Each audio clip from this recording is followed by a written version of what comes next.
Dear Papa Dudut, hindi ko inaasahan na darating din pala ang araw na ako naman ang magpapadala ng sulat sa inyong programa. Isa lamang po ako sa silent listener ng Barangay Love Stories. Ang mga kwento ninyo ang naging jam ko tuwing nagdadrive ako sa daan, lalo na tuwing traffic. Bigla akong nai-inspire na i-share din ang sarili kong kwento para naman makapagbigay ako ng aral at motibasyon sa lahat ng kabataang nakikinig sa inyo ngayon na dumadaan din sa parehong karanasan ng aking buhay. Ako po si Sally, 37 years old. Laking mahirap pero dahil sa determinasyon at pagpupursige, ay isa na ngayon akong business owner ng maliit na Japanese restaurant dito sa Maynila. Kailanman ay hindi ako nagreklamo sa pagiging busy ko sa buhay.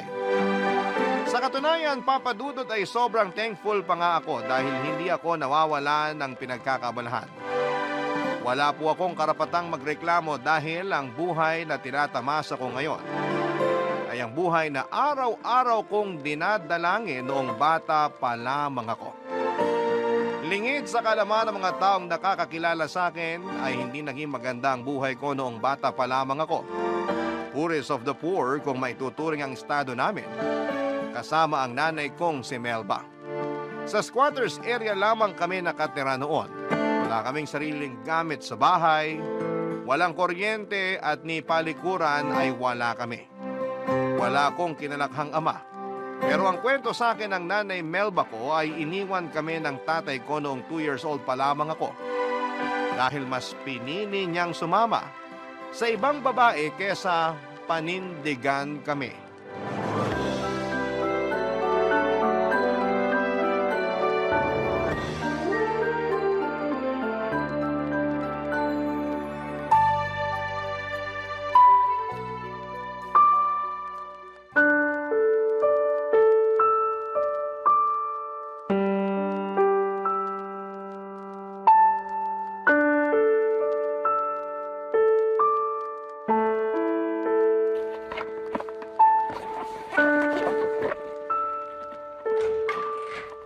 Gilbert, anong ginagawa mo? Bakit ka nag-empake?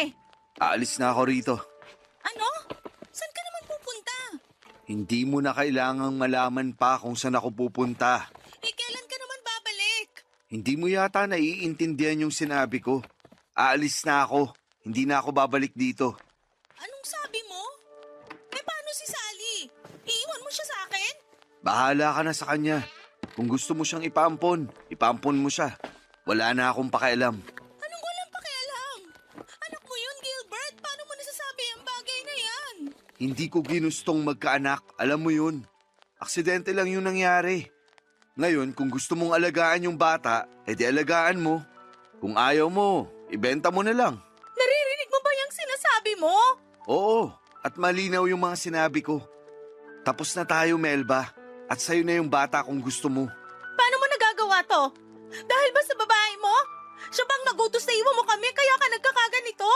Huwag mong idamay dito si Rita. Ako ang nagdesisyon na sumama sa kanya. Wala siyang kinalaman dito. Ah, talaga? Paano wala siyang kinalaman dito? Siya ang dahilan kung bakit mo kami iiwan ng anak mo. Hindi siya ang dahilan kung bakit ako aalis. Ano? Anong dahilan? Sabihin mo sa akin. Kasi ayoko na sa'yo. Ganun lang kasimple yun. Hindi na kita gusto. Sawa na ako sa buhay na meron tayo. Gusto kong magsimula ulit. Dahil hindi naging maganda ang buhay ko sa'yo. Ang kapal ng mukha mo! Grabe ka, Gilbert! Iniwan ko lahat para sa'yo. Nasira ang pangalan ko dahil sa'yo. Pinaglabang kita sa pamilya ko tapos ganitong gagawin mo sa akin. Kasalanan mo na yun. Masyado ka nagpabulag sa pag-ibig, Melba. Sa susunod, huwag mong ibigay ang lahat sa isang tao para kapag iniwan ka, may matitira para sa'yo. Hayop ka! Anong klaseng lalaki ka? Hindi ka na nahiya sa pinagkagagawa mo. Kanino naman ako mahihiya? Sa'yo? Wala ka na maambag sa buhay ko eh. Hayop ka talaga! Tigilan mo ako! Walang hiya ka! Pareho lang tayong walang hiya. Huwag kang magmalinis. Dahil pareho lang tayong makasalanan. Sige, umalis ka! Iwan mo ako, iiwan ko rin si Sally! Sabi ko nga sa'yo, ikaw na ang bahala sa batang yun. Kung gusto mo siyang iwan mag-isa, Bahala ka. Gilbert, 2 taong gulang lang yung anak mo. Paano mo nagagawa to? Pasensya na. Pero kahit anong sabihin mo, hindi na magbabago ang isip ko. Naiwan na kita. Sandali, Gilbert! Sandali lang! Ano? Parang awa mo na. Huwag mo kaming iwan. Hindi ko alam kung paano kami mabubuhay nang wala ka. Please, huwag ka nang umalis. Nagmamakaawa ako sa'yo. Dito ka na lang. Huwag kang lumuhod dyan. Kahit paluran mo ako, aalis pa rin ako. Kaya maawa ka sa sarili mo. Isipin mo naman yung anak mo. Wala siyang magiging ama. Hayaan mo na lang ba yun? Wala din akong amang kinalakihan. Kaya siguradong kakayanin din niyang mabuhay ng walang tatay. Alis na ako. Huwag mo na akong habulin. Gilbert! Sandali lang! Gilbert! Walang niya ka! Karmahin sana kayong dalawa! Sinusumpa ko tong araw na to, hindi kayo magiging masaya ng babae mo! Wala kang kwentang ama! Mabulok ka sana sa impyerno! Simula noon ay mag-isa na akong itinaguyod ni Nanay Melba kahit na sobrang hirap ng buhay namin noon. Pagtungtong ko ng edad na 8 ay nagkaroon ng live-in partner si Nanay, isang construction worker. Na nung una ay mabait pero sakalang lumabas ang totoong ugali nito noong nalulong na siya sa sugal.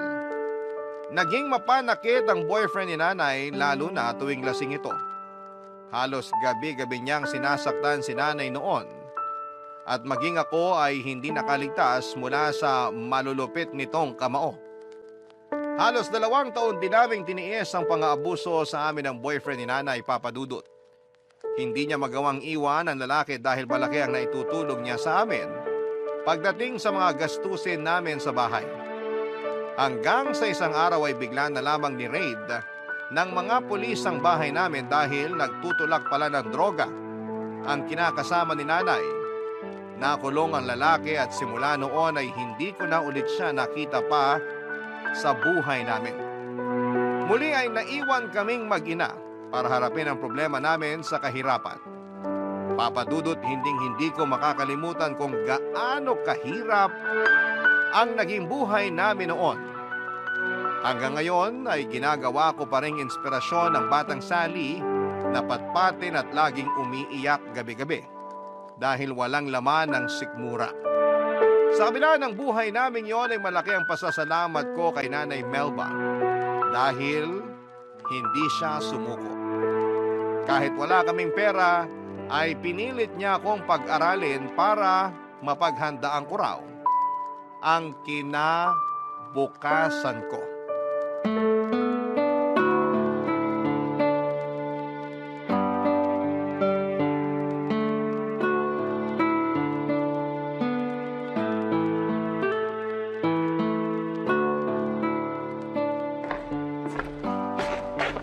Anak, Sally, nandyan ka ba? Opo, nandito po ako. Bakit po, Nay? Isukat mo tong uniform mo. Parang hindi na yata kasya sa'yo ah. Hindi na po talaga kasya yan, Nay. Last year pa yan hindi kasya eh. Last year pa ba hindi kasya?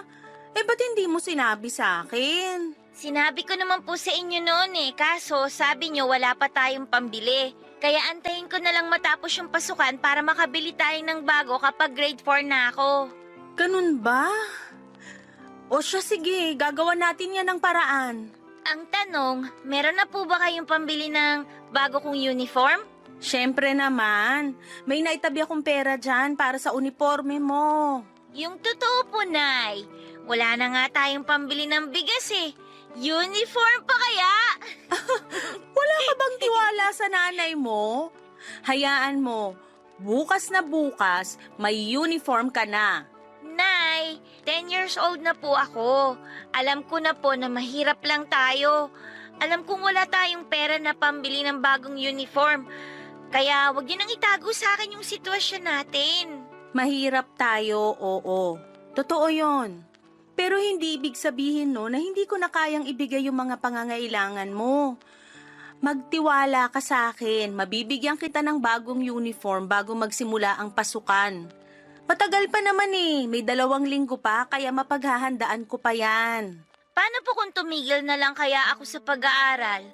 Ano? Bakit naman? Para po makatulong ako sa inyo sa pagtatrabaho. Tsaka para hindi na rin kayo mahirapan sa paghahanap ng mga gamit ko sa eskwelahan. Hindi pwede. Kailangan mong mag-aral. Kapag tumigil ka, maiiwanan ka ng mga kaklase mo. Gusto mo ba yon? Okay lang naman po yun sa akin eh. Ang mahalaga po, matulungan ko kayo. Anak, wag mo na akong alalahanin. Kaya kitang pag-aralin. Kaya kong pagtrabahuhan yun. Wala ka bang tiwala sa akin? Meron po. Yun naman pala eh. Wag mo nang problemahin ang pag-aaral mo. Ako nang bahala dyan. Alam mo ba na edukasyon ang isa sa mga pinakamahalagang sandata na pwedeng magkaroon ng isang tao? Bakit naman po? Kasi ang pagkakaroon ng maayos na edukasyon ang magbibigay sa atin ng daan para sa pagbabago. Pagbabago? Paano naman po yun? Isipin mo na lang. Mahirap tayo ngayon, di ba? Wala tayong perang pambili ng gamit mo sa eskwelahan nyo. Pero kapag nag-aral ka at nakapagtapos, kapag nagkaroon ka na ng diploma, magagamit mo yun para makapaghanap ng maayos na trabaho. Kapag nagkatrabaho ka, magkakaroon ka na ng pera. Hindi ka na mahihirapan sa mga gastusin. Yun ang isa sa mga pagbabagong pwedeng ibigay sa iyo ng edukasyon. Talaga po? Oo. Kailangan mong makapagtapos para magkaroon ng pagbabago sa buhay natin. Kayo po ba? Nakapagtapos po ba kayo? Ako? Hindi eh. Kaya tingnan mo tong buhay natin ngayon. Mahirap na nga kami noon. Mahirap pa rin tayo hanggang ngayon. Huwag mo kong tutularan ha. Hindi ko sineryoso ang pag-aaral ko, kaya ganito ko ngayon. Sige po, mag-aaral po ako ng mabuti para mabago na natin tong buhay natin. Tama yan. Pagigihan mo ang pag-aaral para yung mga pangarap mo ngayon, makamit mo sa pagtanda mo. O sige na, itabi mo na tong uniform. Hahanap tayo ng kapalit niyan bukas. Sige po! Papadudot, isa sa mga magagandang katangian ni Nanay Melba ay ang pagiging madiskarte nito. Kahit na walang pera ay palagi siya naghahanap ng paraan para lamang maipagpatuloy ko ang pag-aaral ko. Kapag malapit na ang pasukan ay nagbabahay-bahay siya sa iba't ibang lugar para humingi ng mga lumang notebook na hindi na ginagamit. Ang ginagawa nito ay binabaklas ni Nanay ang mga notebook na yon sa kanya pagsasama-samahin ang mga pahinang walang sulat. Pinagtatagpi-tagpi niya ito gamit ang yarn para makabuo ng bagong notebook na pwede kong gamitin sa pasukan.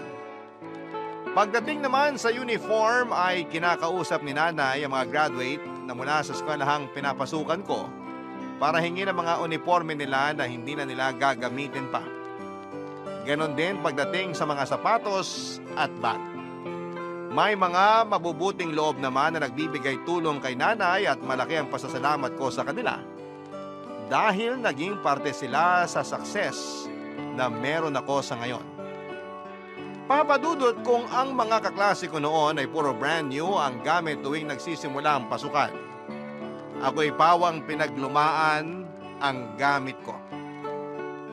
Ganon pa man ay hindi ko ito kinakahiya dahil alam ko sa sarili ko na ang mga suot at gamit ko sa eskwela, hindi man bago ay pinaghirapan ito ni Nanay Melba ko. Kahit walang baon, kahit walang laman ng tiyan, kahit nanginginig na ako noon dahil sa gutom ay hindi ako tumigil sa pag-aaral. Si Nanay Papadudot ang naging motivation ko para magseryoso sa eskwela. Dahil gusto kong balang araw ako naman ang gagawa ng mga sakripisyo para sa kanya, Papadudot. Barangay Love Stories. Barangay Love Stories. Top student ako noong nag-aaral pa lamang ako, Papadudot. Isa yon sa mga bagay na ikinaka-proud ko dahil sa kabila ng kahirapan namin noon, ay hindi yun naging hadlang sa paghahangad ko ng maayos na edukasyon. Sa katunayan ay lumalaban pa ako noon sa mga school contest sa iba't ibang lugar pagdating sa math, science at maging sa journalism.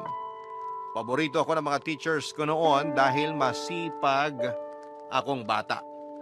Teacher's pet nga ang tawag nila sa akin noon. Lagi kasi akong inuutusan ng mga teachers ko na magtinda ng merienda, maglinis ng classroom, bumili ng pagkain at kung ano-ano pa.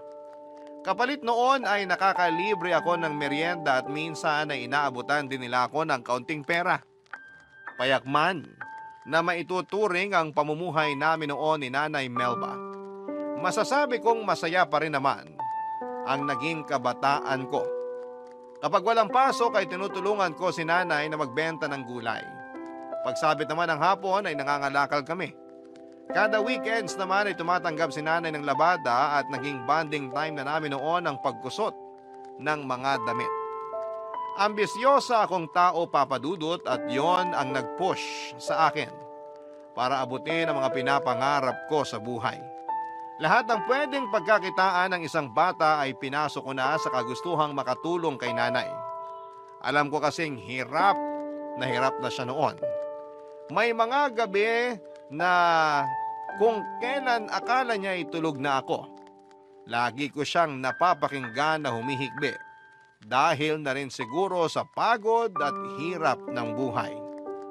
Bilang isang anak ay ginawa ko na ang lahat para kahit papaano ay mabawasan ang pasang problema ng nanay ko.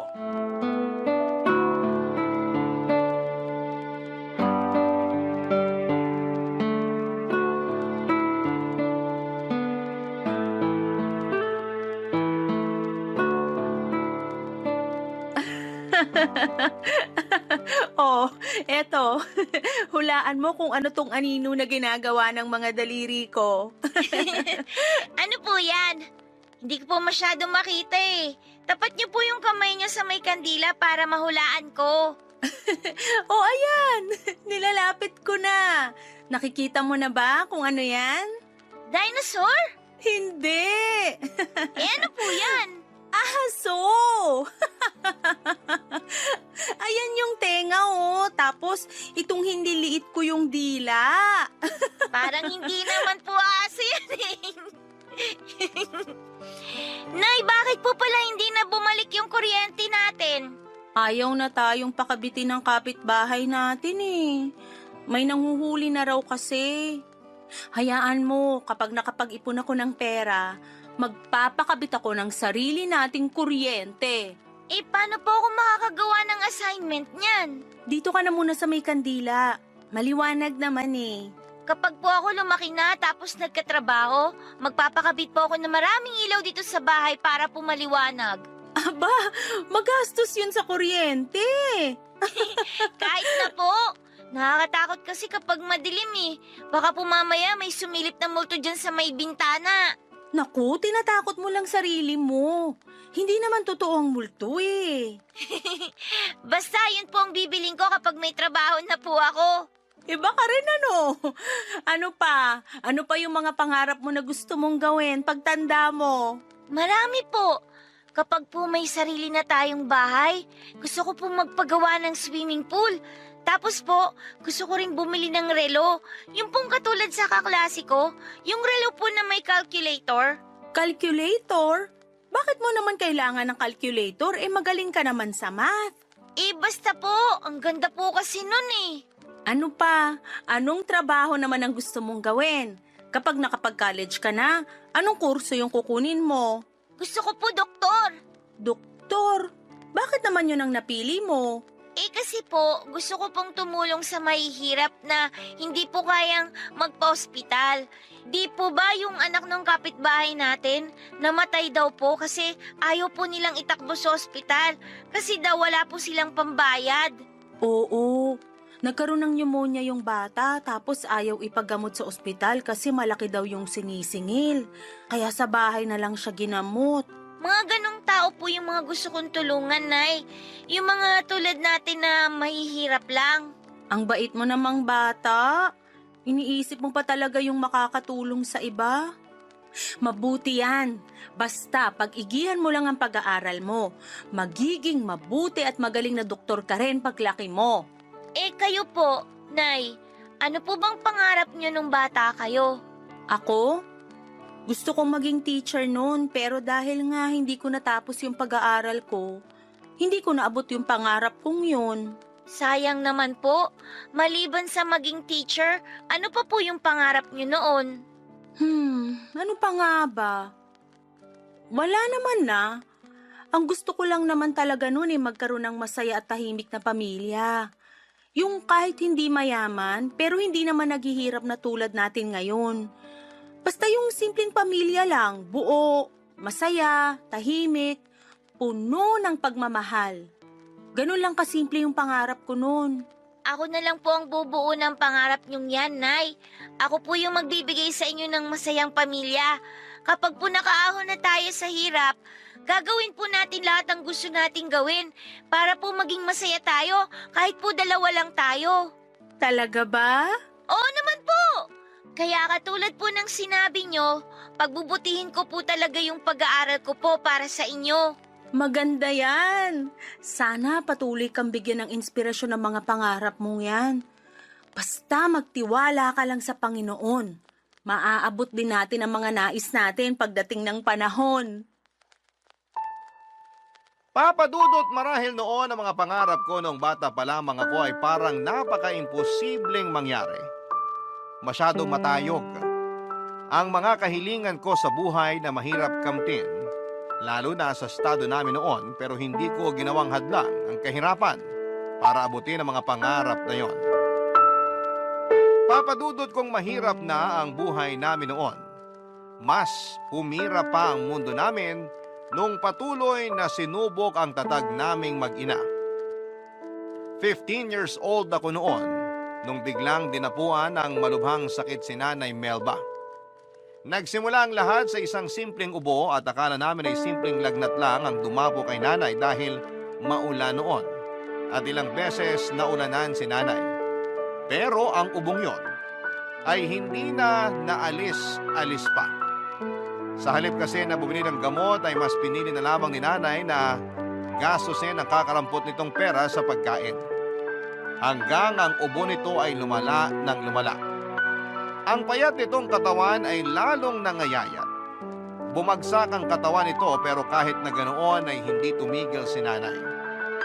Nagpatuloy pa rin siya sa pagtitinda noon dahil kung hindi niya gagawin yon ay wala kaming kakainin. Dumating noon sa punto na maging ako ay nahawa na rin sa sakit ni Nanay. Mas malala ang dumapo sa aking sakit dahil munti ko na itong kinamatay noon. Tuwing inuubo ako ay may kasama na itong dugo at bigla ring tumaas ang lagnat ko kaya nagmamadali akong tinakbo ng nanay ko sa pinakamalapit na center. Pero ang center na pinuntahan namin ay walang nagawa sa sakit ko dahil sobrang lala na nito. No choice sila kundi ang ipadala ako sa isang public hospital. Wala na akong masyadong maalala ng time na yon, Papa Dudut, dahil akala ko noon ay mawawala na ako. Sobrang sakit ng dibdib ko tuwing humihinga ako. Hindi rin ako natigil sa pag-ubo hanggang sa sumakit na ang lalamunan ko sa kakaubo. Parang umiikot na ang buong mundo ko noon dahil sa taas ng lagnat ko. At ang tanging memorya ko na lamang noong araw na yon ay ang pag-iyak ni Nanay Melba kasama ang kaibigan niya na si Tia Rosa dahil sa sobrang pag-aalala, Papa Dudut.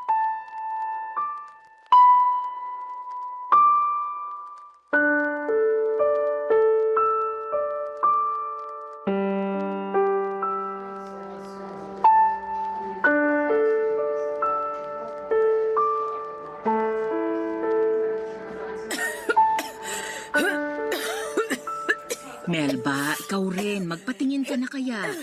Malala na rin yung lagay mo, oh. Hindi na. Kaya ko na to. Kung pati ako ay magpapa-ospital, hindi ko na alam kung saan ako kukuha ng pambayad. Kanina pa nga ako hindi mapakali kung saan ako kukuha ng pera para dito eh. May naitatabi ka ba dyan na pwedeng mahiram? Naku, wala eh. Ako rin naman maraming bayarin ngayon.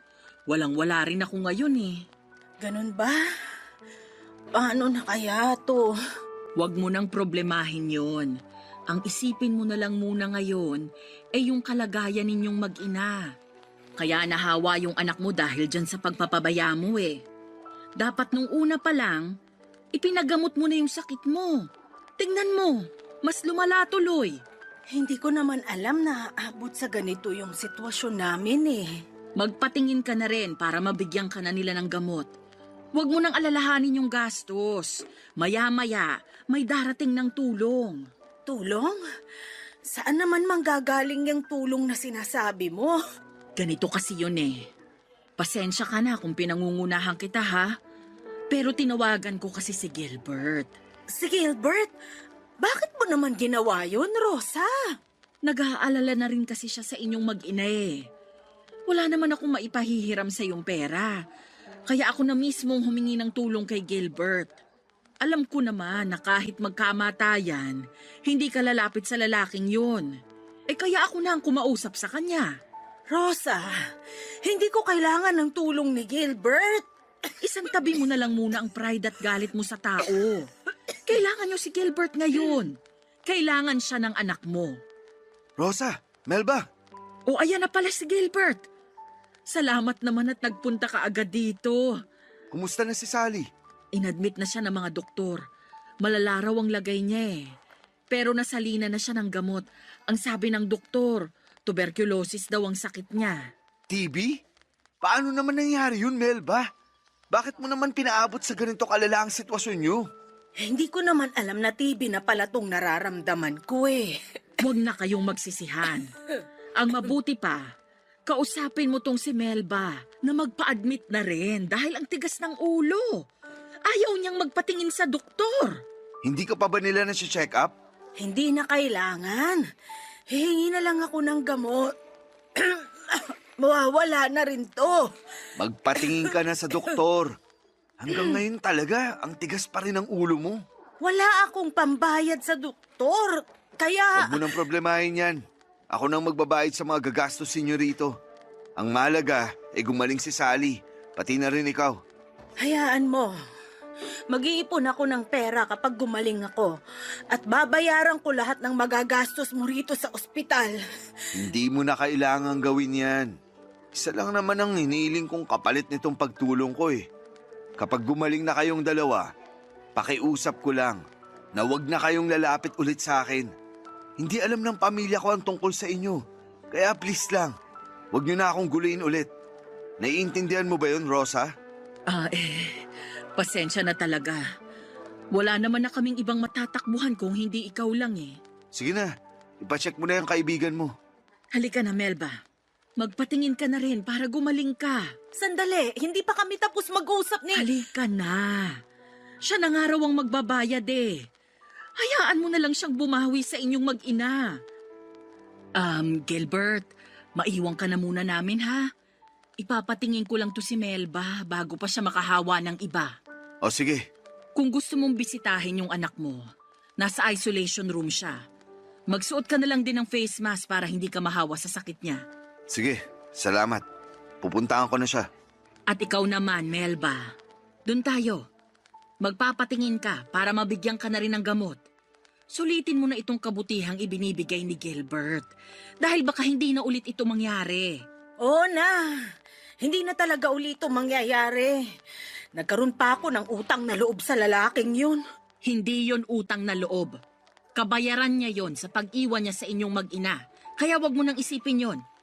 Yung gagastusin niya ngayon, kakarampot lang yon kumpara sa yaman na meron siya ngayon. Halika na. Sa awa ng Diyos ay nakaligtas naman ako sa pagsubok na yon ng buhay ko, Papa Dudut. Dahil sa diretsyong gamutan ay mabilis na nawala ang sakit ko, ganun din kay Nanay Melba. Noong nalaman kong ang tatay ko ang tumulong sa amin sa pagbabayad ng mga gastusin sa ospital ay naisipan ko siyang pasalamatan. Hinanap ko kung saan nakatira si tatay pero hindi natuloy ang plano kong pasalamatan siya. Noong nakita ko kung gaano kaganda ang buhay ng ama ko. Malaki ang bahay nila, sakto noon na nasa veranda sila ng kanilang tahanan noong nagpunta ako sa kanila. May 3 siyang anak at puro babae. Maganda rin ang asawa niya habang pinagmamasdan ko sila. Mula sa labas na masayang kumakain ng merienda, ay hindi ko po maiwasang makaramdam ng inggit. Bigla ko naawa sa sarili ko, Papa Dudut. Anak din ako ni Tatay Gilbert, pero bakit hindi ko man lang naranasan ang buhay na meron ang mga anak niya ngayon? Sobrang saya nila habang kami ni Nanay Melba ay araw-araw naming pinoproblema kung paano kami makakasurvive sa bawat araw namin. Mula sa pasasalamat ay binalot ako ng galit ng mga oras na yon. Hindi ko maiwasang magtanim ng sama ng loob sa kanya dahil sa pagtalikod na ginawa niya sa amin. Pero kahit na ganoon ay wala akong planong sirain ang tahimik na buhay ni tatay. Ang ginawa ko na lamang ay naglakad ako palayo at binalikan si Nanay Melba na natatanging pamilya ko. Simula noon ay pinangako ko na sa sarili ko na gagawin ang lahat para matamasa rin ang buhay na meron si tatay. Ipaparanas ko rin kay nanay kung papaano ang mamuhay ng payapa at walang iniisip na kahit na anong mga problema. Barangay Love Stories. Barangay Love Stories. Papa Dudut, ginawa ko ang lahat para maigapang ko ang pag-aaral ko. Pagtungtong ko ng kolehiyo ay nag-apply ako ng scholarship na handog ng aming mayor. Naghanap din ako ng trabaho para may mapagkunan ako ng panggasto sa eskwela. Hindi naging madali ang pag-abot sa buhay ko na pinapangarap ko. May punto noon na naiiyak na lamang ako dahil sa sobrang pagod. Pero pagkatapos umiyak ay sige pa rin ako sa pagsulong. Mahirap man ang mag-aral ng pagod ay okay lang. Kahit na walang tulog at gutom ay nalalampasan ko ang lahat ng ito. Dahil na rin sa suporta at pagmamahal sa akin ni nanay. Kumapit ako sa Panginoon at humingi ng gabay sa Kanya na sana ay makayanan ko ang bawat araw pang darating sa buhay namin ni Nanay Melba. At ang mga panalangin kong yon ay ibinigay naman sa amin ng may kapal, Papa Dudut. Dumating ang araw na nakapagtapos ako ng college gamit ang sarili kong dugot pawis. Nang makuha ko ang diploma ko ay agad akong naghanap ng trabaho at nagsimulang mag-ipon. Paunti-unti ay dahan-dahan kong inangat ang buhay namin mula sa laylayan. Dumating kami noon sa moment na hindi na namin problema ang araw-araw na pagbili ng bigas dahil kaya ko nang bumili ng pang-isang linggo. Kung noong bata ako ay puro pinaglumaan ang mga suot kong damit. Noong nagkatrabaho ako ay nakabili na ako ng sarili kong damit. Ganon din si Nanay Melba na nakakapagsuot na rin ng mga magagandang kasuotan. Mabagal man pero dahan-dahan kong ibinigay kay nanay ang comfort na deserve niya, Papa Dudut.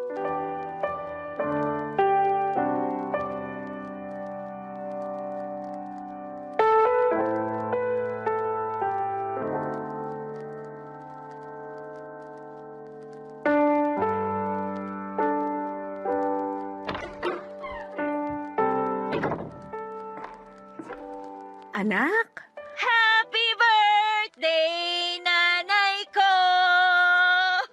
Wow! Totoong cake ba yan? Oo naman, Nay! Chocolate cake tapos may sarili pang birthday greeting. Oo, di ba? Lapag ko na dito sa lamesa, Nay, ha? Naku, salamat, anak. Deserve niyo to, Nay! Oh, hipan niyo na tong kandila. Tapos hiling kayo ng isang bagay na gusto niyong matupad. Wala na akong mahihiling pa. Ang gusto ko lang gawin ngayon ay magpasalamat sa mga pagpapalang natatanggap natin ngayon. Ay. Hipan ko na ba? Opo! Ayan! Happy 50th birthday po, Nay! Oy, may binili rin po akong pansit dito. Halika na, Nay! Kumain na tayo. Maupo na kayo dyan. Sige na. Salamat. Siyempre, hindi magiging birthday celebration to kung walang regalo. May regalo ka para sa akin? Oo naman, Nay! Natatandaan ko pa po nung bata ako, Kahit wala tayong handa, hindi pwedeng wala kang regalo sa akin tuwing birthday ko. Kaya ako naman ngayon na magbibigay sa inyo ng regalo. Eto po, Nay. Ano naman to? Buksan niyo na po. Wow! Blouse! Sakto paboritong kulay ko pa to. Yellow na floral. Salamat talaga dito, anak, ha? Kayo po ang dapat kong pasalamatan, Nay. Kasi kung hindi dahil sa inyo, hindi naman natin maaabot kung ano man ang meron tayo ngayon. Hindi niyo ako pinabayaan noon, kaya ako naman ngayon ang magbabalik ng lahat ng sakripisyo na ginawa niyo para sa akin. Sinong mag-aakala, no? Naaabot din pala tayo sa ganitong klase ng buhay. Akala ko nun mamamatay na lang akong mahirap eh. Siyempre, hindi ko po hahayaan yun, Nay. Hindi ba't nangako nga po ako sa inyo na ako ang aabot ng pangarap ninyo? Ito na po yun. Unti-unti na nating naaabot yung mga pangarap na yun. Wala pa tayo sa buhay na talagang gusto natin, pero at least ramdam naman natin na malapit na tayo sa rurok. Konting tiis pa, Nay. Magiging maayos din ang buhay natin. Sa totoo lang, masaya na ako sa ganito eh. Maayos na ang tirahan natin, may ilaw na tayo, may gamit. Hindi na tayo namumroblema sa pagkain. Doon pa lang, sobrang nagpapasalamat na ako sa mga biyayang to. Hindi pa yan sapat, Nay. Mas pag-iigihan ko pa po ang pagtatrabaho dahil kulang pa to sa lahat ng paghihirap na ginawa ninyo noon. Gusto ko na magbuhay donya kayo. Gusto ko magsuot kayo ng mga mamahaling alahas. Gusto ko na tiles na sahig na nga apakan ninyo. Yun ang gusto kong buhay na matamasa ninyo, Nay. Salamat, anak. Pero wag naman laging ako. Isipin mo rin ang sarili mo. Mas matutuwa ako kapag sarili mo ang inuna mo kaysa sa akin. Huwag niyo na po akong problemahin, Nay. Napagbibigyan ko pa rin naman ng sarili ko kahit papano eh. Yung nakikita ko pa lang na nakakapagbalik na ako sa inyo ng mga bagay na ikinakatuwa ninyo, okay na po ako doon. Salamat, anak. Salamat din sa Diyos sa lahat ng magagandang bagay na nangyayari sa atin ngayon. Sige na po, Nay, kumain na tayo. Sige, ano pa ba tong mga binili mong pagkain? Ayan po, pansit gisado. Paborito niyo yan, di ba? Tapos may in-order din po akong maha blanca sa kapitbahay natin. Naku, sarap naman nito. Papadudo taon ng lumipas ay pinasok ko ang pagnenegosyo. Pagkatapos ng trabaho ko sa umaga ay naisipan ko magtinda ng mga inihaw at prinitong ulam sa labas ng bahay namin tuwing gabi. Hindi ko ininda ang pagod na nararamdaman ko sa buong araw na pagtatrabaho dahil alam kong ang lahat ng paghihirap na ginagawa ko noon ay para sa pangarap ko kay nanay na mabigyan siya ng magandang buhay. Marami akong naging customer sa maliit na business na pinatayo ko, Papa Dudut. Sa pamamagitan noon ay nadagdagan pa ang ipon ko hanggang sa nakalipat kami ni nanay sa mas maayos na bahay. Hindi naglaon ay nakapagpundar na rin po ako ng ilang appliances tulad ng maliit na ref, electric fan at pati na rin gas stove. Kahit na hindi pa ganoong kalaki ang sweldo at income na nakukuha ko noon ay hindi ako nakalimot sa pinanggalingan ko. Kung ano ang ginawa sa amin ng mga mabubuting tao noon na tumulong sa amin ay ginawa ko rin yon nang umayos ang buhay namin.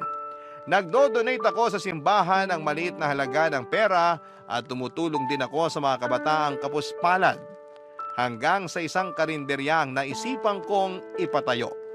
Nagtulungan kami ni nanay para buhayin ito at hanggang sa nag-boom na nga ang kainan namin dahil malapit lang kami sa eskwelahan. Karaniwan sa mga suki namin ay mga college students at may ilan din na trabahador na nagbo-boarding malapit lang sa amin. Damang-dama ko noon ang tagumpay na matagal ko nang pinapangarap. Taon ang hinintay namin bago ko natamasa ang mga pangarap ko noong bata pa lamang ako. Pero kung kailan unti-unti na namin itong naaabot ay isang trahedya naman ang nangyari sa buhay namin.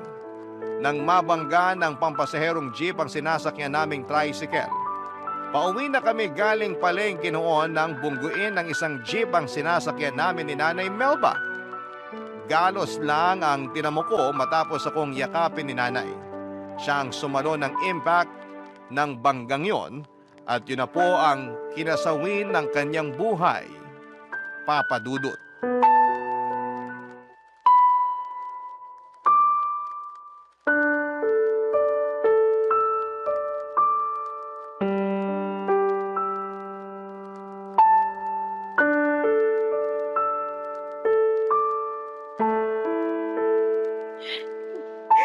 Sally, Yang Rosa, wala na po si nanay.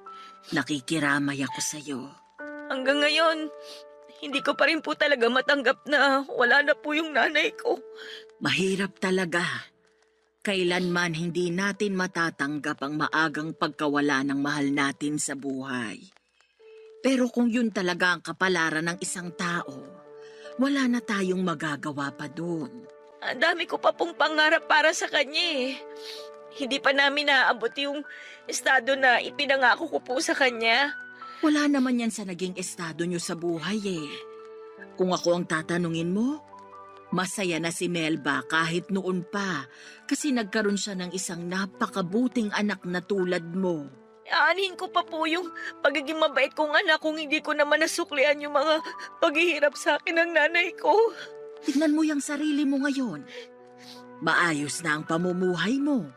Maganda na ang buhay mo. Malayo ka na sa dating Sally na butot balat. Yung mga sakripisyo ng nanay mo sa'yo, hindi mo yun sinayang. Doon pa lang isang malaking kasuklian na yon para sa nanay mo. Ang hangad lang naman ng isang magulang, makita ang kanilang anak na nasa maayos na kalagayan. At yun ang nakita ni Melba bago siya namayapa. Ang unfair lang po kasi kung kailan po malapit na kami sa hinahangad kong buhay, saka pa siya nawala sa akin. Ganun talaga eh. Hindi atin tong buhay na meron tayo. Hiram lang to sa Diyos. At kapag oras ng bawiin, wala na tayong magagawa. Nakakalungkot lang din talaga kasi napakabait na tao ni Melba. Alam mo ba ang kwento kung papaano kami naging magkaibigan? Hindi po. Basta ang alam ko, magkaibigan na po kayo noon pa eh. Wala ka pa noon sa buhay ni Melba. Matalik na talaga kaming magkaibigan. Tindera rin ako noon. Magkatabi lang kami sa pwesto ng nanay mo. Ako ang naging witness ng naging pag-iibigan nila Melba at ng tatay mong si Gilbert. Ano po bang nangyari sa kanilang dalawa? Bakit po sila nagkahiwalay? Ang totoo niyan, hindi ko rin alam. Basta ang sabi sa akin ni Melba, mas ginustong sumama ni Gilbert sa babae niya. Isa ako sa mga nakakita kung papaano iniwan ng tatay mo si Melba. Halos lumuhod nga siya noon sa pagmamakaawa eh. Pero wala. Matigas yung tatay mo. Iniwan pa rin kayo.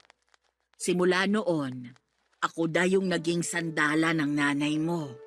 Sabi nga niya sa akin noon, karma na niya siguro yung nangyari. Karma? Bakit naman po karma? Kasi maging siya, ay teka, hindi mo pa pala alam tong kwento na to.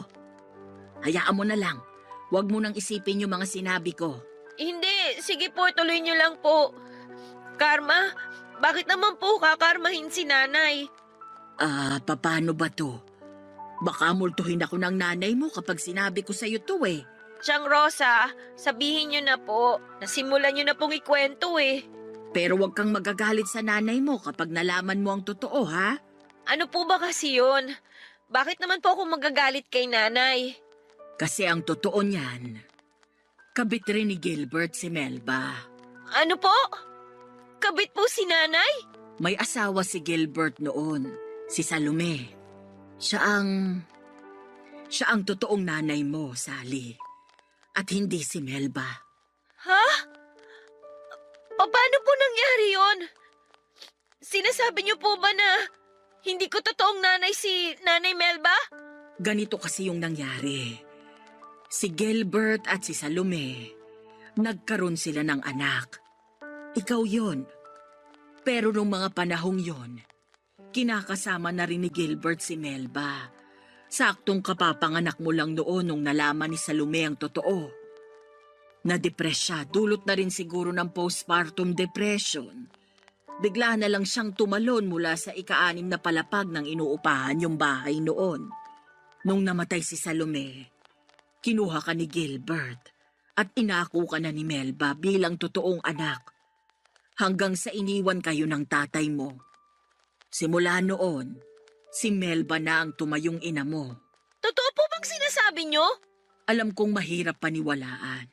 Pero yun nga ang nangyari. Kung gusto mong kumpirmahin tong mga sinabi ko sa'yo, pwede mong itanong sa tatay mo. Hindi ko totoong nanay si Nanay Melba? Maaaring hindi nga kayo totoong magkadugo, pero nanay mo pa rin siya at hindi na yun mapapalitan pa. Sally, huwag ka sanang magalit sa nanay mo ha. Hindi po. Hindi po ako galit kay nanay. Nagulat lang po ako sa mga nalaman ko. Pwede po bang iwan niyo na lang po muna ako? Gusto ko na lang po muna sanang mapag-isa. O sige, doon na lang muna ako sa labas. Sa totoo lang, Papa Dudut, ay hirap akong paniwalaan noon ang mga nalaman kong katotohanan mula kay Tiang Rosa. Pero pinatotoo ito ni Tatay Gilbert nung dumalaw siya sa huling gabi ng burol ni Nanay Melba. Humingi ng tawad sa akin si Tatay sa mga nagawa niyang kasalanan sa amin ni Nanay. Willing daw siyang magpakaama sa akin ngayong wala na si Nanay Melba. Pinatawad ko naman po si Tatay sa ginawa niyang pang-iwan sa amin, pero kasabay noon ay hiniling ko rin sa kanya na huwag na siyang magpapakita pa sa akin kailanman. Masyado nang huli ang desisyon niyang magpakaama sa akin. Isang tao lang ang itinuring kong magulang sa buong buhay ko at yon ay si Nanay Melba lamang. Siguro totoo nga nakabit si Nanay Melba. Isa siya sa mga sumira sa pagsasama ng totoong magulang ko, pero ang makasalanang pag-ibig na yon na nangyari noon ay matagal nang pinagdusahan ni Nanay. Bumawi siya sa pamamagitan ng pagkupkop at pagpapalaki sa akin kahit na hindi naman niya ako totoong anak, at sapat na yon sa akin bilang kapatawaran. Pagkatapos ilibing ni Nanay Melba at ipinagpatuloy ko ang mga nasimulan kong pangarap. Mula sa maliit na karinderya ay nagpatayo ako ng sarili kong Japanese restaurant matapos akong kumuha ng kurso sa cooking. Ang negosyo kong yon ay umusbong hanggang sa nagkaroon po ito ng isa pang franchise. Hindi naglaon ay nakapagpatayo po ako ng sariling bahay na mas malaki pa sa bahay ng tatay ko. Lahat ng bagay nang gusto kong makuha noong bata ako ay abot kamay ko na.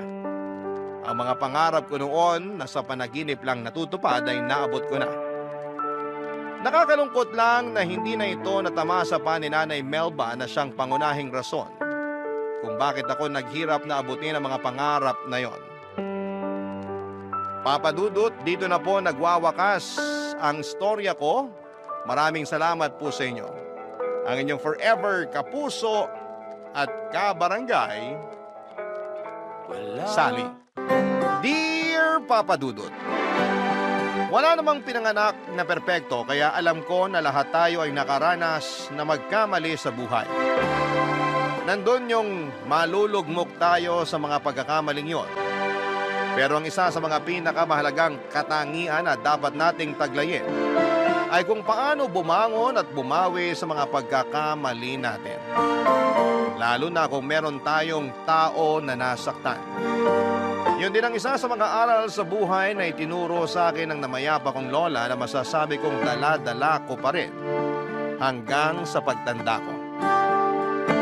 Ako si RG, 32 years old at nagtatrabaho ako bilang IT consultant sa isang private company sa Taguig. Ulila na ako sa mga magulang sa batang edad at lumaki ako sa pangangalaga ng mapang-abuso kong tiyahin. Matapos mamatay ng lola ko na siyang unang kumupkup sa akin. Wala rin po akong kapatid kaya napakahirap para sa akin na solohin lahat ng lungkot at hinanakit galing sa mga taong naturingan pa namang kamag-anak ko. Naranasan kong utusan at ituring na parang hindi pamilya ng sarili kong kadugo. Kaya nga may bahagi sa aking pagkatao na kulang at naghahanap ng pagmamahal dahil hindi ko yon naranasan noong kabataan ko. Sa kabila ng lahat, Papa Dudut, ay meron pa rin namang tao na nagturing sa akin na parang tunay niyang anak bukod sa lola ko. At yon ay ang asawa ng tiyahin ko na noon ay nagtatrabaho sa ibang bansa. Siya rin ang nagpaaral sa akin kaya nakapagtapos ako ng kolehiyo. Pero bago ako graduate ay inatake siya sa puso kaya walang buhay na siya nang inuwi sa Pilipinas. Sobrang lungkot ko noon dahil hindi man lang ako nakapagpasalamat ng personal sa taong hindi ko kadugo pero nagtrato sa akin ng mabuti. Kaya nga pinangako ko sa harap ng kabaong ng tiyuhin ko na magsisikap ako sa buhay. Pero nahirapan pa rin akong umusad, lalo na at araw-araw ay pinamumukha sa akin ng tiyahin ko. Nakasalanan ko raw kung bakit namatay ang asawa niya. Hindi ko alam kung bakit ako ang sinisisi niya pero siguro'y alam niya kung gaano ako kamahal ng mister niya. Kaya nga pagkatapos ng libing ng tiyo ko ay nagbalot-balot na ako ng mga gamit at damit saka umalis sa bahay nila. Wala pa akong trabaho noon. Nakitira lamang ako sa kaibigan ko pero pagkalipas ng isang buwan ay nakapasok na rin ako sa isang private company. At doon na nga nagsimula ang pakikipagsapalaran ko sa buhay. Nag-focus ako sa pagtatrabaho at hindi ko na lang namalayan ang mabilis na paglipas ng 3 taon.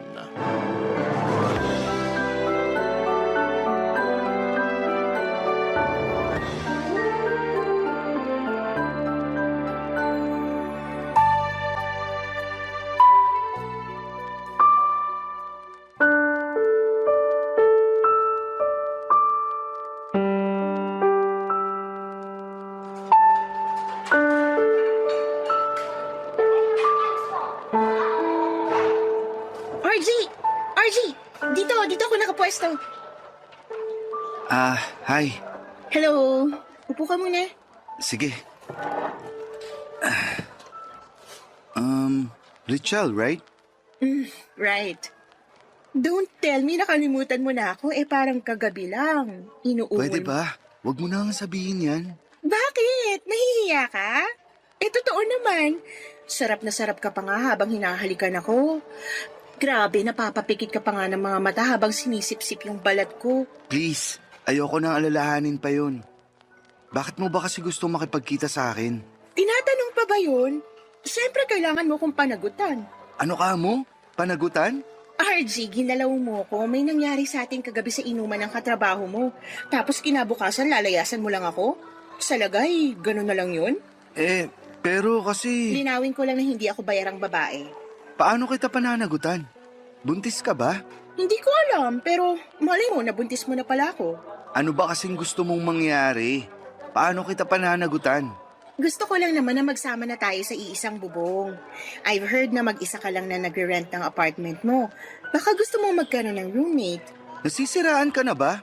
Ayoko nga. Hindi nga kita girlfriend. Di sinasagot na kita ngayon. Ha?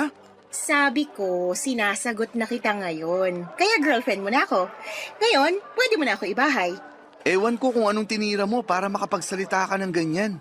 Kung alukin mo ako na ibahay ka, para ka lang nagtitinda ng banana Q at turon pang merienda. Di hamak naman na mas masarap ako kaysa sa banana cute turon. Patunay nga dun yung reaksyon mo kagabi habang Please, wag mo nang ituloy, okay? Alam ko naman yun eh. Pero nagdadalawang isip lang ako sa gusto mong mangyari. Hindi pa nga natin kilala ang isa't isa tapos gusto mo na agad magsama tayo? Saka na lang natin kilalanin ng isa't isa kapag magkasama na tayo sa apartment mo. Ang mahalaga, nagkatikiman na tayo. Hindi ka ba talaga titigil? Inaasar lang kita, masyado ka namang pikon. Pero, seryoso, gusto ko na rin kasing maranasan magkaroon ng live-in partner kaya naisip ko na magsama na tayo. Bakit ikaw? Meron bang magagalit? May girlfriend ka ba o nagugustuhan? Wala ako pareho nun. Kaya nga, tayo na lang.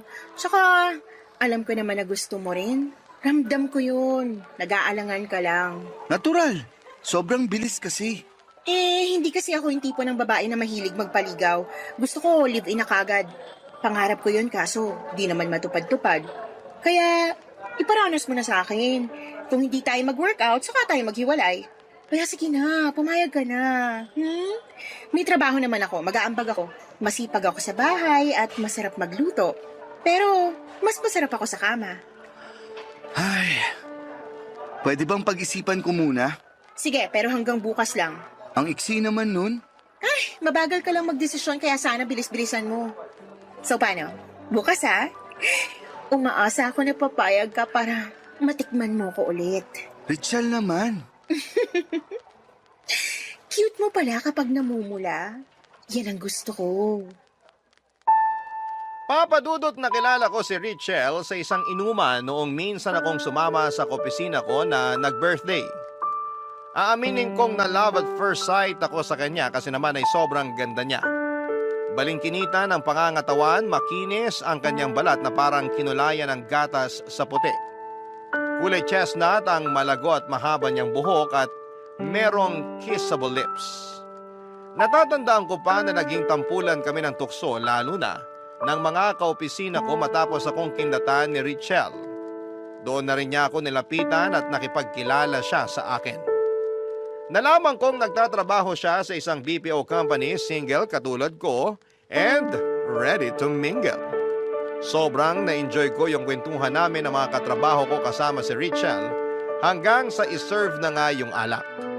Buti na lang at walang pasok kinabukasan kaya pwede kaming magpakalasing.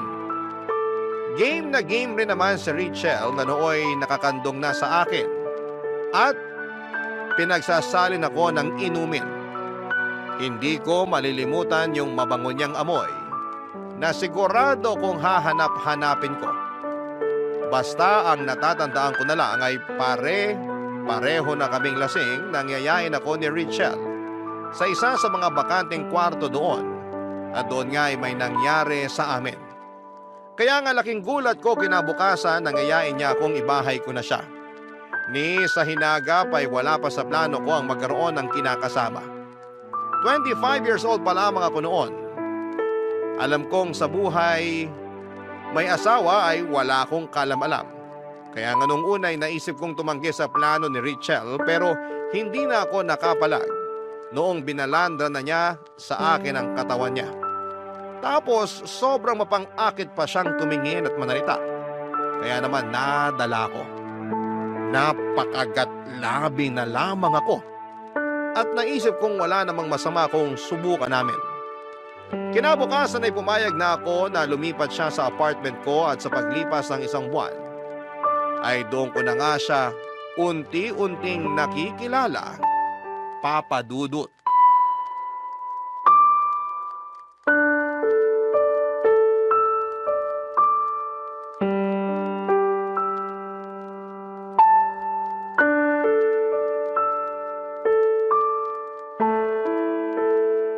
Pwede bang mag-usap tayo ng masinsinan, Richel? Pwede rin bang mamaya na? Kita mo nang wala pa sa wisyo yung tao eh. Ang sakit pa kaya ng ulo ko tapos parang nasusuka ako pero... pero nawala naman na. Gosh, ano ba naman pakiramdam to? Yan na nga yung gusto kong pag-usapan natin. Yung tungkol sa pag-iinom mo. Ano bang problema? Nagpaalam naman ako sa'yo. Di ba nag-text ako, sabi ko iinom kami ng mga katrabaho kong babae. Tsaka wala namang pasok ngayon, kaya ayos lang yun. Ayos lang, pero tingnan mo nga itsura mo. Bakit? Ano ba itsura ko? Mukha ka ng miserable. Sakit mo naman magsalita. Ikaw kaya may hangover. Hindi mo yan mararanasan kung kinontrol mo lang pag-inom mo. Sinabihan na kita na huwag kang magpapakalasing, di ba? Pero ang tigas ng ulo mo. Natatandaan ko, ganyan ka rin nung isang linggo. Doon naman sa inuman yun ang nag-birthday niyong supervisor. Nangako ka pa nga sa akin na hindi ka na magpapakalasing. Tapos nangyari na naman ulit ngayon. Dapat talaga huwag ka nang uminom. Yung hindi lang ako magpapakalasing ang pwede kong tuparin sa mga sinabi ko sa'yo. Pero hindi mo ako mapapatigil sa pag-inom kasi hinahanap-hanap na ng atay ko yung alak. Kaya tinodo mo na pagpapakalasing kagabi. Oo, pero kasi nagkasiyahan na kami. Alam nga namang maging KJ ako, diba? Ewan ko sa'yo. Bakit ka ba kasi nagagalit? Nung una pa lang naman, alam mo mahilig akong uminom. Sa inuman pa nga tayo nagkakilala, diba? Tapos may nangyari pa sa atin. Tapos na yun, okay? Huwag mo nang ulit-ulitin. Sungit mo naman, Honey Bunch. Huwag mo nga akong tawagin yan. Seryoso ako sa sinabi ko ah. Ano ba kasi yung sinabi mo? Pakiulit, medyo di nag-sink in sa utak ko. Ang sabi ko, dapat huwag ka nang uminom.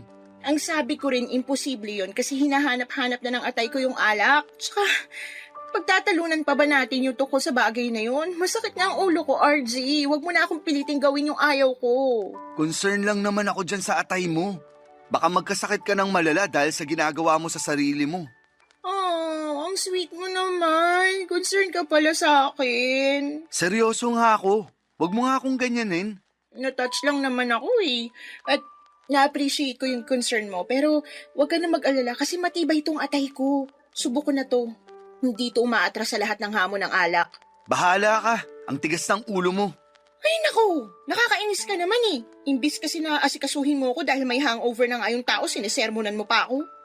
Ay, nakatulong yan, grabe. Alam mo, kung ganyan lang din naman, mabuti pa iwanan mo na lang ako dito sa kwarto, matutulog na lang ako. Ayaw kita kasama rito kasi puro kadakdak, daig mo pa kami mga babae manermon. Di naman kita magulang, no? Ay, sorry na. Hindi ko naman sinasadya eh. Gets ko naman na concerned ka. Sinabi mo na yan eh. Pero baka nakakalimutan mo na hindi na ako bata. 26 na ako. Nasa tamang edad na para magdesisyon sa sarili ko. Tsaka, wala ka pa sa buhay ko. Nagiinom na ako. Sanay na katawan ko doon. Pero, buhay pa rin ako't malakas. Kaya sana, huwag mo na lang pakialaman yun kasi naglilibang lang naman ako eh. Stress na nga yung tao sa trabaho tapos dinadagdagan mo pa. Kaya nga, sorry na. Babawi na lang ako sa'yo. Sige, sabi mo yan ah. Oo. Ano bang gusto mong gawin ko? Gusto mo bang ipagluto kita ng makakain? Hindi, busog pa ako. Pero, gusto ko bili mo ako ng bag. May nakita ako sa online ang ganda. Tingnan mo, dali! Papadudo tama naman si Richelle nang sabihin niyang kinasanayan na niya ang pag-inom ng alak at hindi ko yon basta-basta mayaalis sa kanya. Lalo na at gawain na rin niya yun bago pa kami magkakilala. Pero nung binili ko na siya ng bag ay nakinig na siya sa akin nung sabihin ko na sana'y maghinay-hinay siya dahil napapagod ako sa kakasundo sa kanya pag nagiinom siya, lalo na at madaling araw o alanganin yung lugar. Bukod doon ay gusto ko rin na isaisip niya na may kinakasama na siya. Hindi na siya single katulad ng dati. Nagkabati rin naman kami, Papa Dudut, pagkatapos ng pagtatalong yon. Bagito pa kami sa setup namin pero unti-unting natututunan naming magtiwala at irespeto ang isa't isa. Sa loob ng isang taong pagsasama namin sa iisang bubong ay masasabi kong maraming nagbago at nag-adjust sa lifestyle ko. Magaling sa kama si Richelle. Nasasatisfy niya ang pangangailangan ko. Siguro kung may issue man kami ay tulad pa rin ng dati na naming pinagtatalunan. Walang iba kundi ang pag-iinom niya at pagiging party girl. Hindi ko mapigilang mag-alala lalo na at grabe siya kapag nalalasing. Nawawala talaga siya sa katinuan at may tendency na gumawa siya ng mga bagay na pwede niyang pagsisihan pag napapasukan ng alak ang kanyang sistema. Hindi ko makakalimutan yung nalasing siya isang beses at nagubad ng underwear noon sa inuman namin. Barangay Love Stories. Barangay Love Stories. Papadudot masasabi kong mas lumalim yung feelings ko para kay Richelle nang magsama na nga kami sa iisang bubong. Kaya naman binakurang ko na siya laban sa mga lalaking nagkakagusto at pumoporma sa kanya. Tulad ng sinabi ko ay maganda si Richelle at hindi talaga yon kumukupas at mas lalo pa siyang naging sexy sa paningin ko. Kaya nga naging seloso ako at overprotective kay Richelle lalo na at maraming umaaligid sa kanya. Pero hindi naman ako yung tipo na may pagka-eskandalosong tao. Tahimik lang po akong magselos, kaya nga kahit noong isang beses na nakita kong may kasamang ibang lalaki si Rachel na feeling close sa kanya noong sunduin ko siya sa workplace niya, ay nagkibit balikat na lamang ako. Inisip ko na lamang na baka bagong salta yon since hindi ako pamilyar sa mukha nito. Nakumpirma ko naman yon sa girlfriend ko nang ikinuwento niya na bago niyang trainee ang naturang lalaki. Lumipas nga mga araw ay napansin kong napapadalas ang pagsabay-sabay nila ng lalaking yon kapag lumalabas ng building kung nasaan ang opisina nila. Tapos naghihiwalay na lamang sila kapag nakikita na nila na nandun ako at nakaabang. May pagkakataon na nabad trip ako, kaya sinamaan ko ng tingin ng lalaking yon. Bagay na kinainis ni Rachel nang mapansin niya. Nauwi pa nga sa pagtatalo ang tagpong yon pero kinabukasan ay nagkabati rin kami. Nagsorry ako at inaming may nangyari lang sa pinagtatrabahuhan ko na nakakainis. Kaya hindi ko sinasadyang naibunton yon sa kanya at sa trainee niya, Papa Dudut. Isang araw, nagkaroon kami ng 3 days seminar sa La Union. Kaya naman kinailangan kong umalis sa amin at iwanan pansamantala si Rachel. Sinabi niya sa akin na mami-miss niya ako. Kaya nangako ako na lagi kaming magvi-video call. Pero napaagang uwi ko at plano ko sanang sorpresahin siya. Bumili pa nga ako ng paborito niyang bulaklak at chocolate cake pero pagbukas ko ng pinto ng apartment namin, ako pala ang nasorpresa. Nahuli ko lang naman na may katalik siyang ibang lalaki, Papa Dudut.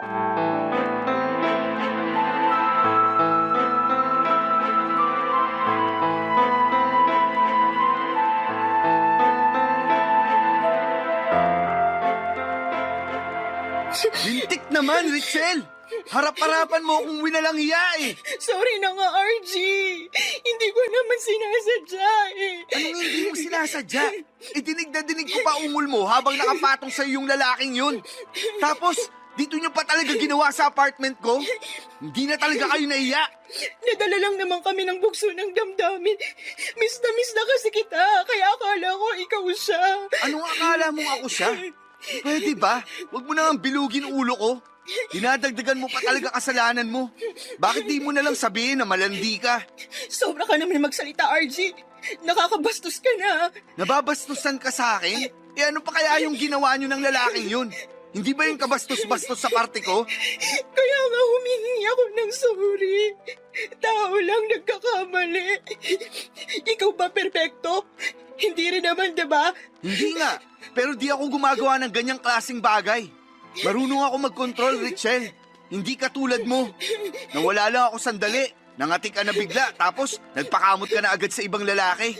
Magdahan-dahan ka sa pananalita mo. Bakit? Anong gagawin mo? Sasampalin mo ako? Sige, subukan mo. Hindi porke nagawa ko yung bagay na yun, masamang tao na ako.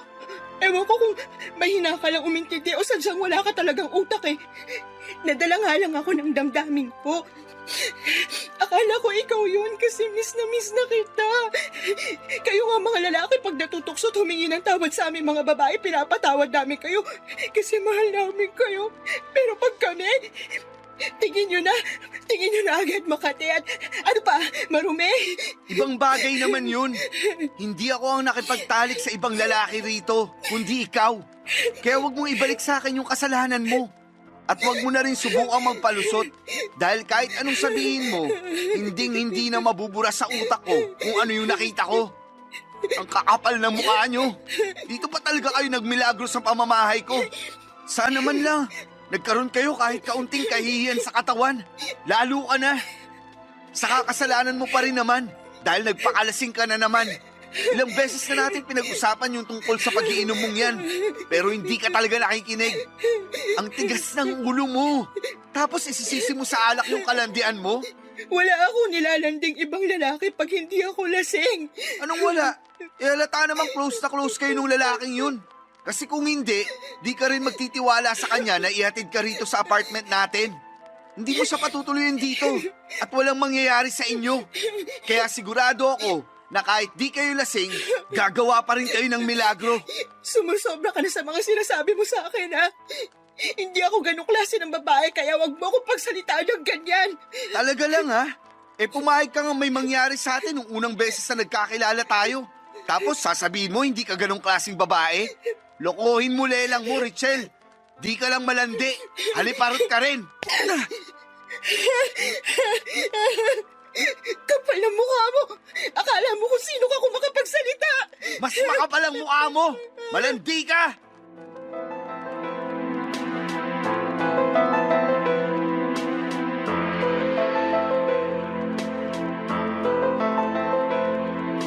Papa Dudut, galit na galit ako kay Richelle at sa lalaking kasiping niya ng gabing yon na walang iba kundi ang trainee niya. Gulat na gulat silang pareho nang maaktuhan ko sila habang nakapatong sa GF ko ang lalaking yon bago ko siya dinambahan para suntukin at gulpihin. Umiyak at nag-hysterical noon si Richelle habang inaawat kami pero galit na galit pa rin ako. Gustong gusto ko silang paguntugin ang mga panahong yon dahil ang kapal ng mukha nilang magmilagro sa mismong pamamahay ko pa. Pero ewan ko ba kasi tinablan talaga ako noong umiyak si Richelle sa harapan ko at nagmakaawa na patawarin matapos kong sabihin sa kanya na malandi siya. At ewan ko rin ba sa sarili ko kung paano ko siya nagawang patawarin noong mangako siya sa akin na hindi na niya yon uulitin pa. Kahit na duming-dumi ako sa kanya ng mga panahong yon ay binaliwala ko ang pakiramdam at binigyan ko pa rin siya ng isa pang pagkakataon. Pero ang kapal ng mukha niya. Kasi inulit na naman niya ang panloloko sa akin. Hindi ko na idedetalye kung paano ko nalaman pero hindi rin naman niya kasi tinatago. Para bang proud na proud pa siya sa mga pinaggagawa niya kaya nawala na lang ako ng gana sa kanya. Kahit na magkasama kami sa iisang bubong. Tinuring ko na lamang siya na parang hangin, lalo na at ayaw naman niyang makipaghiwalay sa akin. Buti na lang at nakahanap ako ng comfort sa gabundokong workload na kulang na lang ay magpatira sa akin sa opisina namin, Papa Dudut.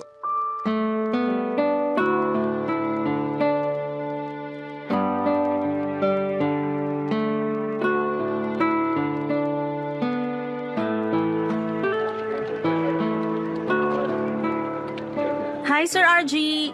Break time Hindi ka pa kakain? Ha? Alas 12 na ba? Oo, pero subsob na subsob ka pa rin dyan sa computer mo. Oo. May report lang kasi na pinapagawa si boss, kaya minamadali ko. Kailan ba deadline yan? Sa ano? Sa susunod pa pala na linggo? Kita mo na, hindi naman pala minamadali. Ikaw lang yung nagmamadali. Hindi ko kasi mapigilan. Gusto kong tapusin na yung mga pinapagawa sa akin. Okay lang naman yun. Kaya nga natutuwa sa'yo boss natin kasi masipag ka at advance magpasa. Pero okay lang din kung mag-chill ka. Dinig na dinig kaya sa cubicle ko yung pagtipa mo sa keyboard mo. Parang gigil na gigil ka eh. Ganun ba? Sorry. No worries. Pero lately, napapansin ko na balisa ka. May problema ka ba? Wala namang tao na walang problema. Sa bagay. Pero kung ano man yan, gusto ko lang sabihin na pwede mong i-share sa akin. Willing ako makinig at good listener din ako. So wag ka mag-hesitate. Thank you. Pero kaya ko pa naman. Talaga lang mukha ka na kayang pinagsakluban ng langit at lupa dyan. Ganun na ba ako kamiserable? Slight lang naman. Pero gwapo ka pa rin. Nako, kabago-bago mo pa lang pero bulera ka na. Hindi kita binobola. Nagsasabi lang ako ng totoo. Siguro di ka sanay na sinasabihan ng ganon, no? Oo, medyo. Ano bang dapat kong sabihin pag may nagsabi sa akin ng ganon? Madalas kasi natatameme na lang ako. Ang awkward tuloy. Madali lang yan. Pwede kang mag-thank you. Ganun lang kasimple? Oo naman. Siguro, ganun lang din sinasabi mo kapag sinasabihan kang maganda. Ha? Ang sabi ko, maganda ka, Lulu. Thank you. Oh, bakit bigla ka yatang nautal at namula dyan? Tingnan mo, singpula ng hinog na kamatis yung mukha mo. Pwede ba wag mo nang ipagsigawan? Mamaya may makarinig pa asarin pa ako lalo. Ikaw kasi, Anong ako? akala ko kasi sanay ka ng sinasabihan ng maganda. Hindi pa rin naman. Lalo na pag ikaw yung nagsabi. Oo, kasi totoo naman yun. Ang ganda-ganda mo, Lulu. Ay, nako, inulit mo pa talaga. Gustong-gusto mo talaga akong makitang namumula, no? Sorry, ang cute mo rin kasi. Para ka talagang hinog na kamatis. Tigilan mo na nga yan. Mabuti pa, samahan mo na lang akong kumain dun sa pantry. Meron pa namang 45 minutes bago mag-resume yung trabaho natin. Kain muna tayo. Kaya lang, wala pa akong ulam. Kanin lang dala ko. Don't worry, kasi ako na bahala sa ulam mo. Marami kong dala. Ako rin nagluto. Wow, ang swerte ko naman. Kasi matitikman ko yung luto mo. Aba, swerte ka talaga. Lalo special tong putaheng niluto ko. Saka gusto ko rin talaga na matikman mo to, kaya halika na, kumain na tayo. Sige. Sakto, bigla ako nagutom. Magugutom ka talaga kasi oras na para kumain. Kaya nga damihan mo lang ang pagkain para mabusog ka. Okay, sige. Basta sabi mo.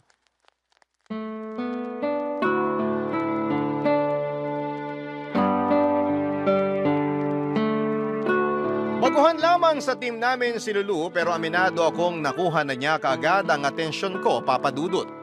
Bukod doon ay maganda rin siya. Kamukha nga niya si Sanya Lopez. Magalang din siya at mainhin na magsalita. Magaling din siyang makisama kaya hindi lang ako ang natutuwa sa kanya. In fact, marami sa mga kaopisina namin ang naging instant ka-close niya. Pero sa aming lahat, ako talaga yung madalas na nilalapitan ni Lulu para magpaturo tungkol sa trabaho namin. Bagay na hindi ko naman tinatanggihan bilang nauna sa kanya sa opisina namin.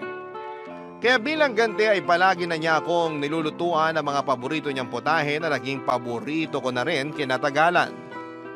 Ang sarap niyang magluto. Kaya naman excited akong pumasok sa araw-araw. Bukod doon ay unti-unti ko rin siyang nakilala sa mga kwentuhan namin during lunchtime. Aaminin kong nagsimula na akong humanga kay Lulu, lalo na noong nalaman kong may tungkulin pala sa simbahan ng daddy niya. Kaya pala napaka-mainhin niyang kumilos at napakagalang manalita.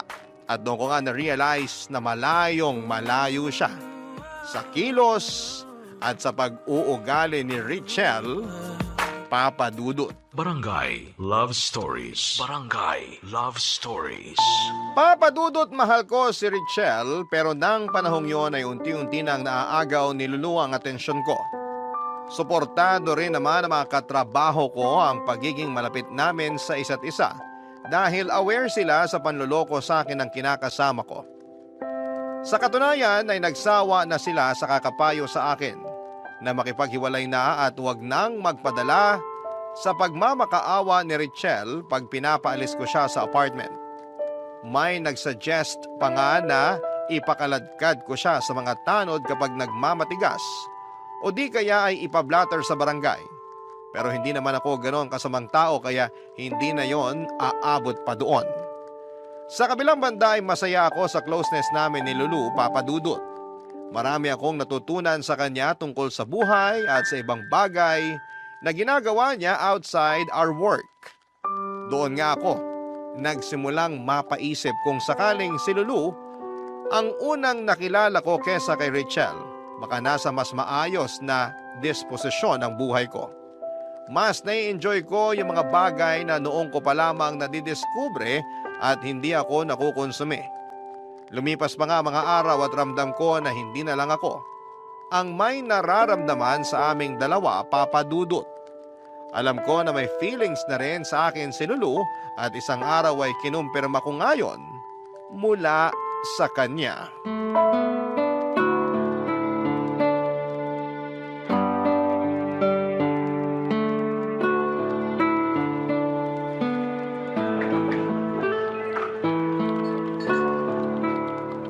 Alam mo, kung lagi mo akong pinagluluto nitong mga masasarap mong potahe, siguradong hahanap-hanapin ko na to. Wala namang kaso kung hanap-hanapin mo. Di naman ako mawawala. Lagi kitang ipagluluto kung gusto mo. Gusto ko, pero bakit mo ginagawa to? Bakit ang bait-bait mo sa akin? Ha? Ano? Kasi Sabihin mo na, hindi naman ako magagalit. nahihiya kasi ko. Baka kung ano isipin mo eh. Subukan mo lang. Malay mo naman, di ba? Sabihin mo na sa akin yung reason mo kung bakit mabait ka sa akin at palagi mo akong pinagluluto. Kasi gusto kita, RG. Oh, okay. Nagsimula lang yun sa simpleng pagkakrush eh. Pero lumalim ng lumalim habang unti-unti kitang nakikilala. Gusto ko lang talagang magpapansin sa'yo kaya pinatikim kita ng luto ko. Pero di ko akalain na masasarapan ka. Na magugustuhan mo kaya naman natuwa talaga ako. Pero masarap naman kasi talaga yung luto mo at gustong gusto ko. Oo. Kaya nga simula noon, palagi na ako nagluluto ng ulam o di kaya dessert para sa'yo. Masaya ako kapag nakikita kitang kumakain, lalong-lalo na kapag masyado kang subsub sa trabaho. Worried talaga ako sa'yo noon kasi di ka man lang nagbe-break time. Naisip ko tuloy, may mabigat kang problema na pinagdadaanan kaya apektado yung gana mo sa pagkain. Meron, pero ayos na naman ako ngayon. Hindi na ganun kabigat yung problema ko. Talaga? Oo, at lahat ng yon ay dahil sa'yo. Ang totoo, pinagagaan mo ang bawat araw ko. Lagi na akong excited pumasok sa office kasi alam kong makikita kita at matitikman ko na naman luto mo. Kaya salamat kasi nandyan ka. Naku, wala yun. Tungkol naman dun sa sinabi mong gusto mo ako, Kalimutan mo na yun. bakit naman? Nahihiya kasi ko. Wala namang nakakahiya dun. Lalo na't gusto rin naman kita. Ano? Gusto rin kita, Lulu. Hindi lang gusto. Mahal na nga yata kita eh. Seryoso ba yan? Baka nagbibiro ka lang Sabihin mo na, para mapatawad pa kita sakaling prank lang yan. Hindi ako nagbibiro. Hindi to prank. Matagal na talaga kitang gusto. Hindi ko lang sinabi agad kasi nagdadalawang isip ako na baka merong magalit. Magalit?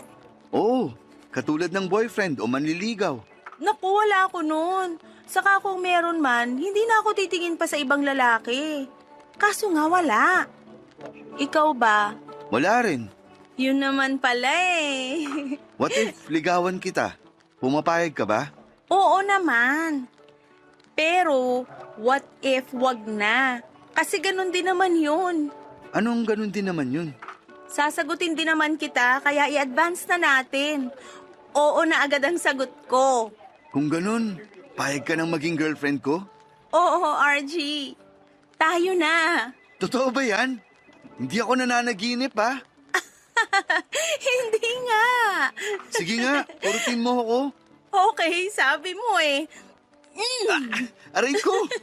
Oo, sabi mo kurutin kita. Oo nga. Ibig sabihin, totoo nga na girlfriend na kita. Hindi lang ako makapaniwala pero ang saya-saya ko, Lulu.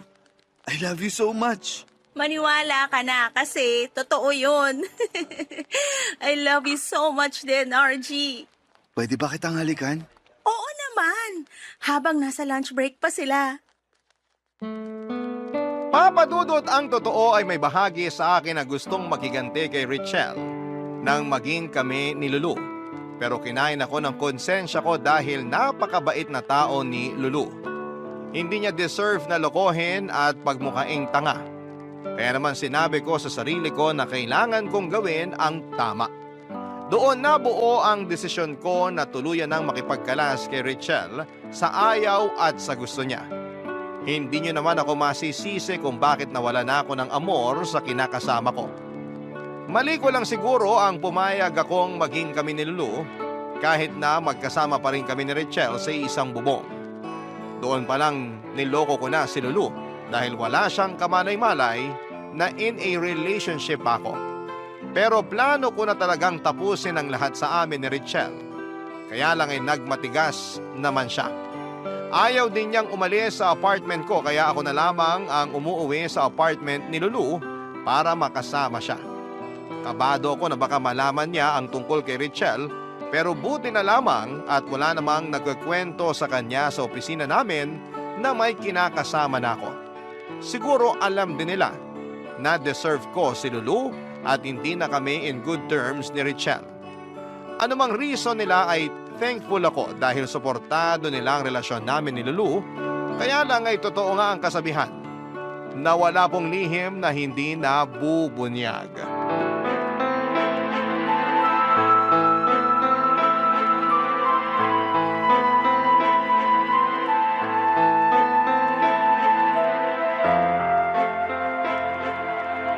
Sino ka bang babae ka? Paano ka nakapasok sa apartment ko? Tinatanong pa ba yun?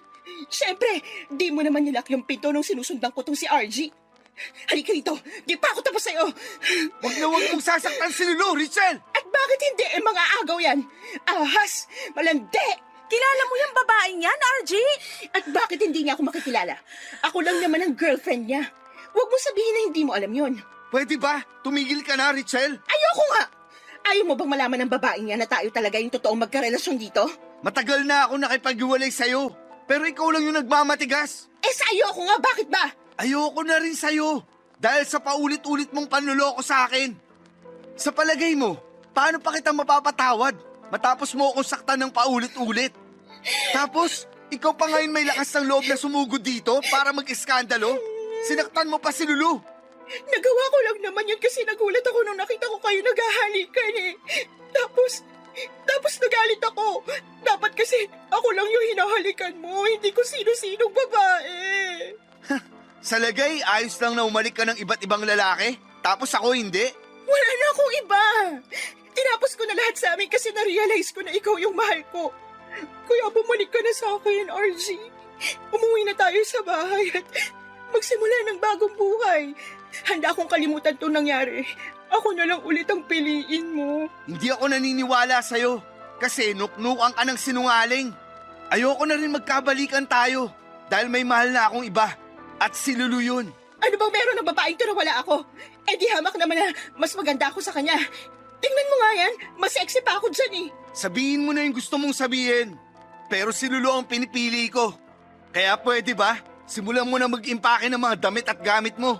Para makalayas ka na sa apartment ko. Palalayasin mo ko? Saan ako pupunta? Hindi ko alam. Problema ko pa ba yun? Pero walang-wala na akong RG, wala na akong pera. Tapos malapit na rin akong tanggalin sa trabaho kasi basta. Kaya please, nagmamakaawa ako, wag mo ako paalisin. Hindi mo na ako madadala sa pagpapaawa mo. Hindi na rin ako maniniwala sa mga sinasabi mo. Isa lang ang gusto kong mangyari ngayon. Yun ang tapusin na ang lahat sa atin. Hindi na kita mahal. Si Lulu na ang mahal ko. Di magsama kayong dalawa. Kala mo siguro magmamakaawa ako sa'yo, pues nagkakamali ka. Bagay nga kayo kasi pareho kayong cheap. Umalis ka na sa pamamahay ko bago pa kita ipapulis! Hindi mo na kailangan gawin yun kasi kusa akong rarampa palabas ng pangit mong apartment. Mga linti kayo.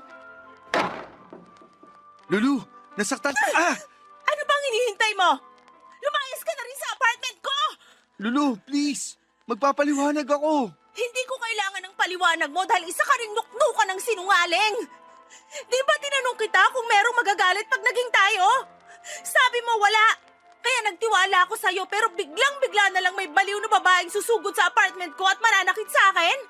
Pasalamat siya hindi ko siya pinabarangay pero pag bumalik pa siya dito, ipapadambot ko na siya. Pasensya ka na. Natakot lang naman ako sa magiging reaksyon mo kaya di ko na sinabi sa'yo. Mas matakot ka sa pwede kong gawin sa'yo kung hindi ka pa aalis sa harapan ko. Papa Dudut, wala akong nagawa ng araw na yon, kundi ang umalis sa apartment ni Lulu. Gulong-gulo ang isipan ko at mas lalo akong kinain ng konsensya nang marinig ko ang iyak niya pagkalabas ko ng pinto. Gusto ko sanang pumasok ulit para i-comfort siya pero alam ko na hindi yon makakatulong sa sitwasyon namin. Galit na galit sa akin si Lulu dahil sa pagsisinungaling ko tungkol sa totoong status ng relasyon namin ni Richelle. Kasalanan ko naman kasi dapat ay tinapos ko muna ang lahat sa amin bago ko pumasok sa panibagong pakikipagrelasyon. Kaya nga wala akong ibang sinisisi noon kundi ang sarili ko. Nang umuwi ako sa apartment ko ng araw ding yon ay naabutan ko pang nag-iimpake ng mga gamit at damit niya si Richelle. Matapos noon ay walang imik siyang umalis at naiwan akong nag-iisa sa 4 na sulok ng apartment ko. Napasalampak na lamang ako sa sahig habang sinasabunutan ang aking sarili. Hindi ko na rin napigilang umiyak ng mga panahong yon, Papa Dudut. Mahal na mahal ko si Lulu kaya ako nasasaktan ng husto. Pero alam kong mas nasaktan ko siya. Kaya nga kinabukasan ay sinubukan ko ulit siyang kausapin noong nagkita kami sa opisina. Pero hindi na siya tulad ng dati kung makitungo sa akin. Ramdam kong may distansya na at kung kausapin niya ako ay puro tungkol na lamang sa trabaho. Labis akong nalugmok ng mga panahong yon habang pinagsisisihan ang kasalanang nagawa ko sa kanya, Papa Dudut. Pero isang araw ay kinausap na lamang niya ako at humingi siya ng tawad dahil nagawa niya akong tiisin. Nagkaiyakan kami at nagkapatawaran, Papa Dudut. Si Lulu kasi yung klase ng babae na hindi mapagtanim ng galit. Marami akong sinabi sa kanya at marami rin siyang sinabi sa akin. Sa huli nagkasundo kaming maghiwalay at maging mabuting magkaibigan na lamang, Papa Dudut. Pero mabuti ang Diyos, lalo na sa mga taong lubos na nagsisisi sa mga kasalanang nagawa nila. Kasi pagkaraan ng 4 na buwan ay hindi nawala ang feelings namin ni Lulu para sa isa't isa. Unti-unti kaming nagkalapit lalo na nung nagsimula na akong umattend sa mga gathering ng simbahan nila. Doon ko rin nakilala ang mga magulang niya at ang buong pamilya niya. Hindi nga nagtagal ay nagkaaminan kami ng feelings ni Lulu at doon namin nakumpirma na mahal pa rin namin ang isa't isa. At doon na ulit namin sinimulan ang panibagong pahina ng aming pag-iibigan. Sa kasalukuyan, Papa Dudut, ay kasal na kami ni Lulu at pinagbubuntis na niya ang first baby namin.